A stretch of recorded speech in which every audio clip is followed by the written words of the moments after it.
Welcome to the Dr. Huber Show. Whether you're a patient trying to take ownership of your health or a physician who wants to lead with excellence, this show is for you. Each episode will dive into the heart of what matters most, strengthening the patient-physician relationship, cutting through the noise of modern wellness culture, and advocating for better systems, better standards, and better care. Your host, Dr. Trevor Huber, is a board-certified primary care physician and advocate for modern, patient-centered medicine. This podcast is meant to rebuild trust between patients and providers. Let's dive in. A hot button topic right now is about independent practice of nurse practitioners. It's something that's really big in the state of Texas, and it's really big around the country.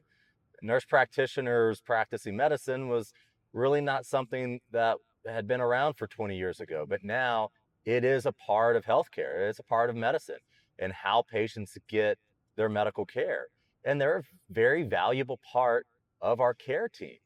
So I want to take a minute to kind of explain the roles of nurse practitioners and our practices and other practices, and what, from my understanding, most physicians feel is the consensus of nurse practitioners being a key member of our clinical care teams. And as a primary care physician, we utilize nurse practitioners quite a bit. They are a vital role of our care team.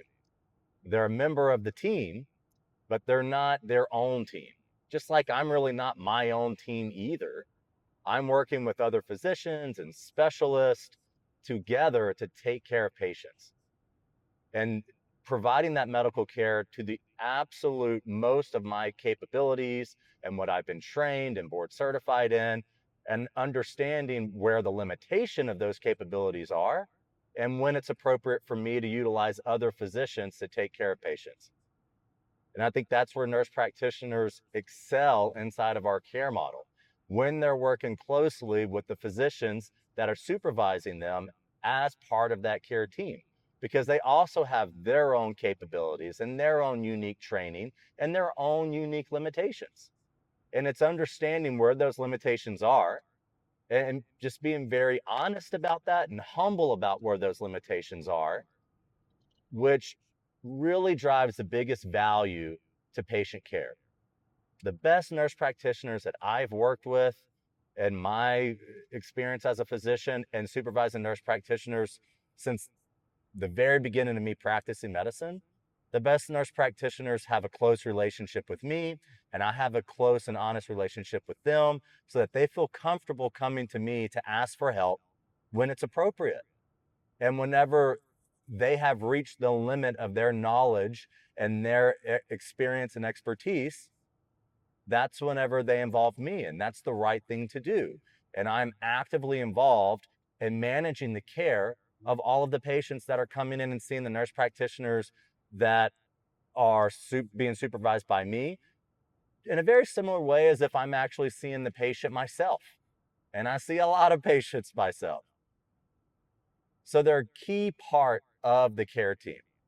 And the best way to provide excellent medical care is for all of us to work well together and be a part of that team and have nurse practitioners feel comfortable when they need to make a change to the care plan, and for nurse practitioners to feel comfortable to come to their supervising physician when they need help changing that care plan.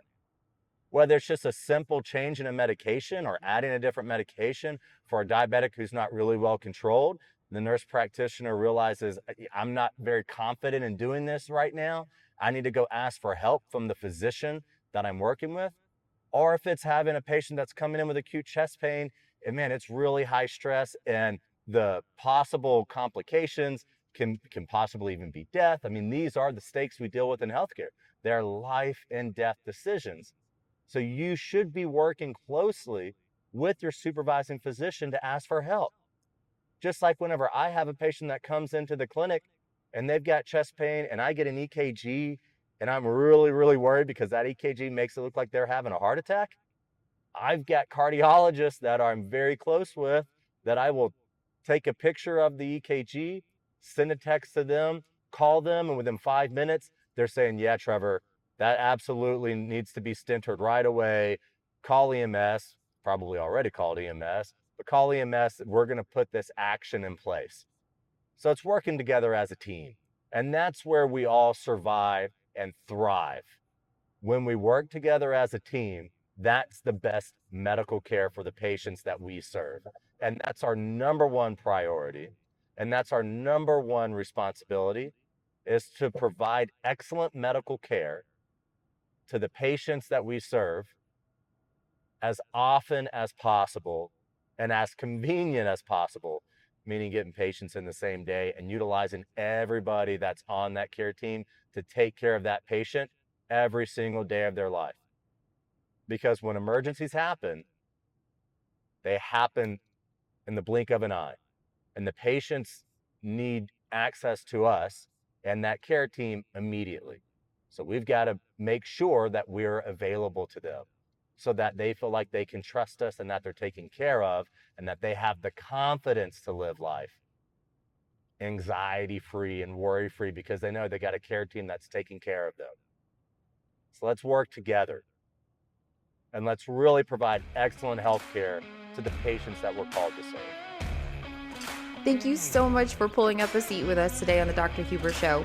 We can't change healthcare without your support, so make sure you subscribe, follow us on Instagram, and leave us a 5-star review so we can continue to bring the content you love from your favorite doctor.